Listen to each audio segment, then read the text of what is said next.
Summer வந்தாலே அக்கி, chicken box எல்லாம் இந்த மாதிரி ஒரு யூஸ்வலாக வைரல் இன்ஃபெக்ஷன்ஸ் வந்து கூட வரும். இதை எப்படி நம்ம ப்ரிவெண்ட் பண்ணலாம், இதனோட சிவியரிட்டி எப்படி குறைக்கலாம் பார்க்கலாம். ஃபீவர், நிறைய கட்டிகள் உடம்புல வந்துச்சு, அதுக்கப்புறம் முட்டி வலி இருந்துச்சுன்னா டெஃபினட்டாக சிக்கன் பாக்ஸ் சீசன். இந்த சீசன் சிக்கன் பாக்ஸ் சீசன். அக்கி வர சீசன். அக்கி வந்து சிக்கன் பாக்ஸோட வந்து லேட்டஸ்ட் ஸ்டேஜில் வரக்கூடியது. நரம்புகள் எண்டில் அந்த வைரஸ் தங்கி அந்த பர்டிகுலர் நரம்பு மட்டும் அஃபெக்ட் ஆகிற விஷயம். ஸோ அது வந்து ஷிங்கிள்ஸ்ன்னு சொல்லுவோம் இங்கிலீஷில்.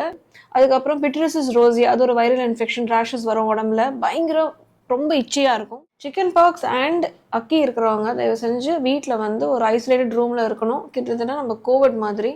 ஏன்னா இது மற்றவங்களுக்கு பரவும். எஸ்பெஷலி சின்ன சின்ன பசங்க வீட்டில் இருந்தாங்கன்னா டெஃபினட்டாக பரவக்கூடிய வாய்ப்புகள் இருக்குது.